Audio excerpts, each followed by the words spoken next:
बहुत पुरानी बात है। दक्षिण भारत में एक राजा राज्य करता था। राजा का राज्य समुद्र के किनारे था। राजा को भोजन के साथ मछलियां खाने का बहुत शौक था। बिना मछलियों के राजा का भोजन अधूरा रहता था। एक बार की बात है, राजा के राज्य में बहुत तेज तूफान आया, जिसके कारण कोई भी मछुआरा मछली पकड़ने के लिए समुद्र में नहीं जा सका। उस दिन राजा को भोजन में मछलियां नहीं मिली, जिससे राजा बहुत उदास हो गया।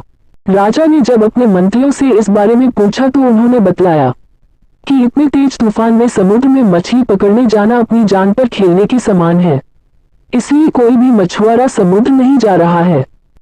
राजा ने घोषणा करवाई कि जो भी समुद्र से ताजी मछलियां लाएगा उसे मुंह मांगा इनाम दिया जाएगा। राजा की घोषणा सुनकर मछुआरों के मन में लालच तो आया, किंतु कोई भी मछुआरा अपनी जान जोखिम में डालने के लिए तैयार नहीं हुआ। उसी राज्य में एक बहुत ही गरीब मछुआरा रहता था। उसे जब राजा की इस घोषणा का पता चला तो अपनी दरिद्रता दूर करने के लिए वह अपनी जान की परवाह किए बगैर समुद्र में चला गया। समुद्र में उसने जाल फेंका, जिसमें कई बड़ी बड़ी मछलियां फंस गई। मछुआरा मछलियां लेकर राजा के महल पहुंच, किंतु राजा के सैनिकों ने उसे महल में नहीं घुसने दिया। राजा के एक खास मंत्री ने मछुआरे को ताजी मछलियों के साथ देखा तो मछुआरे को अपने साथ राजा के पास ले जाने के लिए तैयार हो गया। मंत्री जानता था कि राजा मछलियां देखकर बहुत अधिक प्रसन्न होगा, इसके बदले मछुआरे को बहुत सारा धन देगा।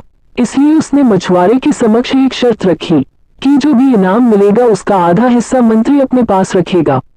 मछुआरा मंत्री की बात मान गया और मंत्री मछुआरे को लेकर राजा के पास पहुंचा। मछुआरे के पास ताजी ताजी मछलियां देख राजा बहुत खुश हुआ। राजा ने मछुआरे को मुंह मांगा इनाम मांगने के लिए कहा। मछुआरा राजा से हाथ जोड़कर बोला, महाराज, मुझे 20 कोड़े मारे जाएं। मछुआरे की बात सुनकर राजा को बड़ा आश्चर्य हुआ और उसने फिर से मछुआरे से कुछ मांगने के लिए कहा, किंतु मछुआरे ने फिर 20 कोड़े खाने का इनाम मांगा। राजा ने अपने सैनिकों को बुलाया और मछुआरे को 20 कोड़े मारने का आदेश दिया। सैनिकों ने मछुआरे को कोड़े मारना शुरू किया।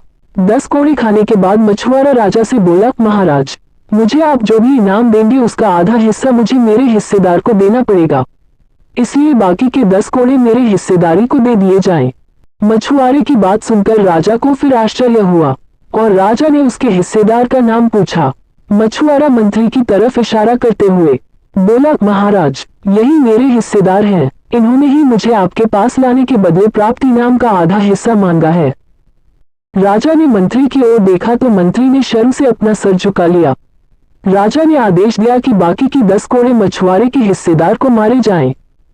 सैनिकों ने राजा के आदेश पर मंत्री को 10 कोड़े मारे। राजा ने मंत्री को उसके लालच के कारण अपने मंत्री पद से हटकर राज्य से बाहर कर दिया और मछुआरे को बहुत सारा इनाम देकर विदा किया।